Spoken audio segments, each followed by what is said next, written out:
Hello, classmates. This week I would like to approach our topic of annulment and divorce from the standpoint of how do you shepherd a Catholic through divorce, or maybe how shouldn't you shepherd a Catholic through the divorce and annulment process. Luis already did a very nice job this week describing the 11 common myths about annulment. Um, in this video, I'd like to say, well, what are we going to really see? What's out there? So first of all, what is the environment that we're living in? About 25% of Catholics are divorced. That's like almost exactly the number in the general public. So the Catholics aren't seeing divorce any differently. In fact, it's a product of our secular society. In addition, the amount of Catholics who live with a partner before they got married is about the same between the general public and Catholics in general. So we're not seeing a huge difference here. Yet, only 25% of divorced Catholics seek annulment. So, what is it about annulment that causes only 1 in 4 Catholics to seek it out? Well, the Pew Research study showed that about 43% didn't even see a need for annulment, and they didn't want to. And about 65% of the total believe it's completely unnecessary once you have a civil divorce. So, is it the process? No. In fact, only about 10% of the people who were surveyed who didn't seek an annulment thought the process was overbearing and difficult. So there's something more fundamental going on here. So in order to explore these other reasons more carefully, I'm going to present a hypothetical case that I've put on this slide here to a deacon who is a member of the tribunal here in the Diocese of Harrisburg. I'm going to give you a second to take a look at the hypothetical case. I will be repeating these questions as I speak to the deacon.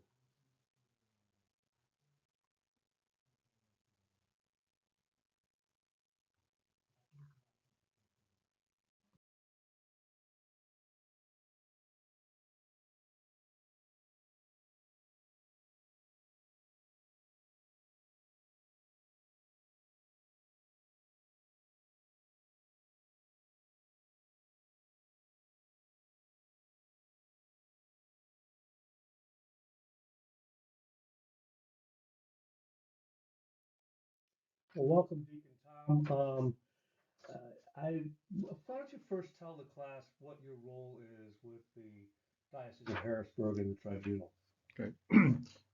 My role is an assessor. What an assessor is a person, you don't necessarily have to be ordained deacon. There could be lay people that do that, to go out and meet with the petitioner before they finalize their documentation. So our role is really to be a help to them in getting their story together. We call it their story together, making sure all the documents are in place.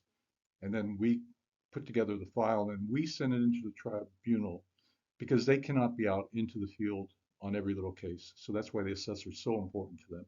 So they get basically a summary document and the legal documents to begin their part of the assessment of a decree of nullity. So the questions that you raise would be information we would gather from the petitioner. Okay. Yeah. So, All we get is that this person has filed, and normally we'll get the cases that are called formal cases and not legamen, okay, but formal cases that need to go through the whole process of the tribunal. gotcha. It depends. It all depends on, you mentioned about pornography, and this is the key that we have to talk to the petitioner about. We're looking at what occurred before and at the time of the wedding. That is what the key is. We're looking to see if there's anything that was missing in that relationship to make that marriage null. So in your case, if the pornography was after the marriage and developed after the marriage, we cannot use that to look at it as a reason to make that marriage null. So it would have to be a pre-existing That's condition, correct. something that would have prohibited him from being able to consent completely to the marriage. Right. So that would be basically a characteristic, a flaw in that person that you weren't aware of. And that's one of the grounds in looking at the decree of nullity. Very good.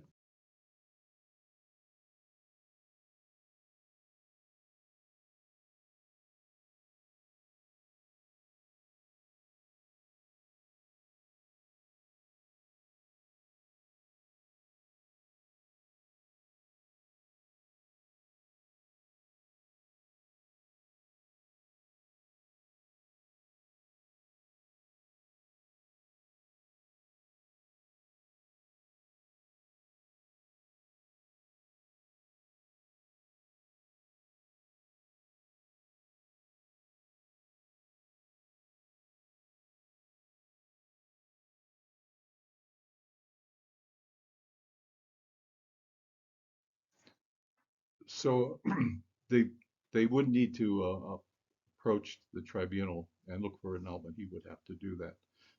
Again, what we'd be looking at is the circumstance around the first marriage, where they were. So we have to realize that whether it be a Catholic or a Protestant, if they're married, then we look upon that as a marriage. Even civil marriages are considered marriage. So that's why with the tribunal, we'll dig into that case as an assessor to find out the background on them.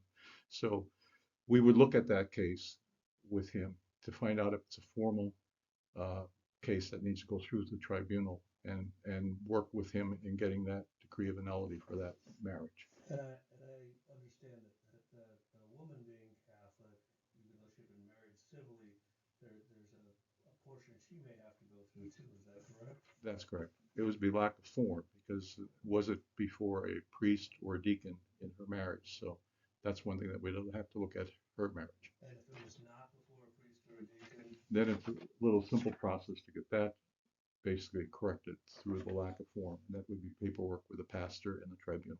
So the new wife would rather have a relative.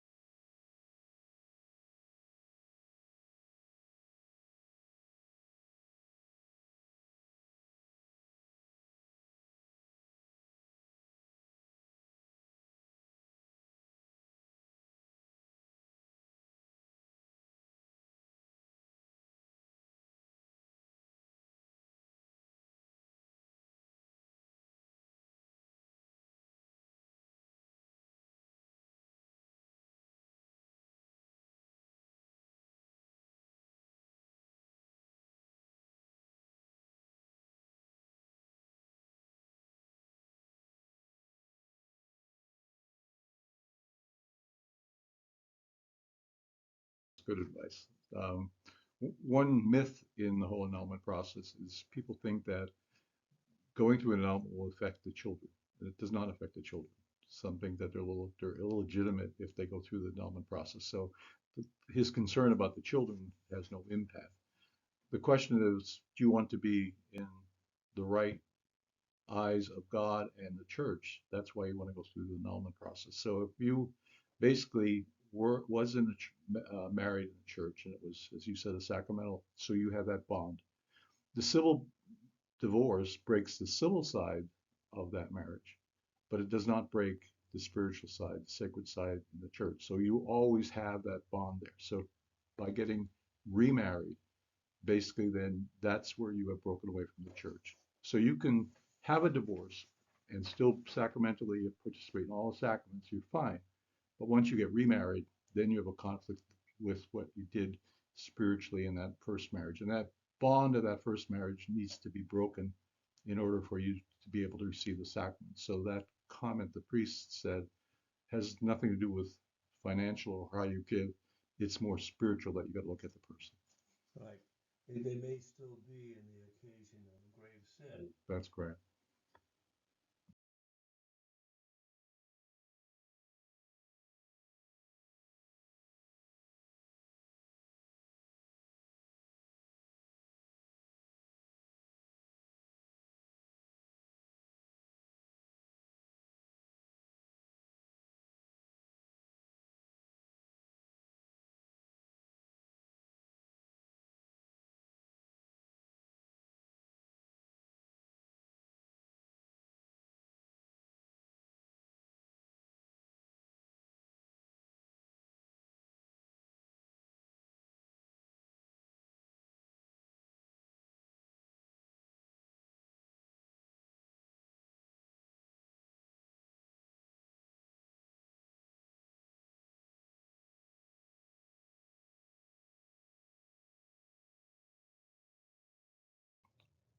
Well, the bond of marriage basically stops at the point where death occurs, either with the groom or the, the bride. So that would end that marriage in a sense. We wouldn't have to look at that marriage to be going through the process of the decree of annulity. So you wouldn't have to worry about that marriage. The second marriage, if they even was civil, then and he divorced her, then that marriage would have to be looked upon in the process of looking for a decree of annulity in that marriage. So that marriage would have to be looked at. And is that a fairly difficult process or different, or is it mediated, if you will, because they were never married in the church? Doesn't matter. And again, some people think that the process is very, very difficult. When as assessor, when I meet with them, just to gather their information and get everything ready for them, it's usually maximum, we say, total 2.5 hours totally, if it goes that way. So it's not a long process on my Really? part, you know, to gather that information, get their file together, get it into the tribunal. What holds up the process a little bit is because all the cases the tribunal has, it falls in their docket just like a court case, that they have dockets when they get to it. The other thing that is concerning, that people think that this is like a real trial where you sit to your ex-wife or ex-husband and you go back and forth and you are asked questions. None of that takes place. Most of it takes place through paperwork. So the process isn't that threatening once you understand how it's rolled out. Jesus loves you. Wonderful. Thank you very much.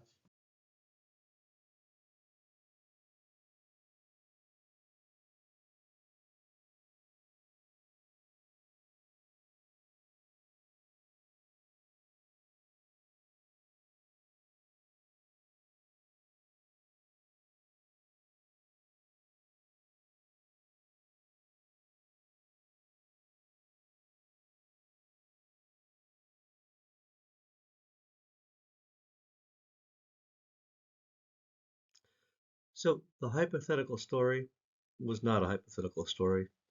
It is my story. And the deacon didn't know this when he was recording his answers. I put this in because poor pastoral advice, poor shepherding, can actually push people away from the church. And in this day and age, when we are dealing with such difficult problems, it's important that we sit and listen and guide people back to the church, guide them through their problems. God never gave up on me. Thank God he didn't, or I wouldn't be here. So, some final reflections. Back in 1994, when I got my advice, it was very clear that no sacraments could be given. However, Amoris Laetitia has given more pastoral advice, more individualization, if you will, to the decision about sacraments. This should be done as you walk with the person in healing. It shouldn't be done just as a blanket dispensation. So we have to be very careful that we're doing these in a pastoral way. And finally, the role of annulment in support of the family. In this world that we live in, mixed families, blended families, divorced and remarried families are very common. And we have to walk carefully and listen. And we have to remember the commandment that Jesus gave us to love one another first.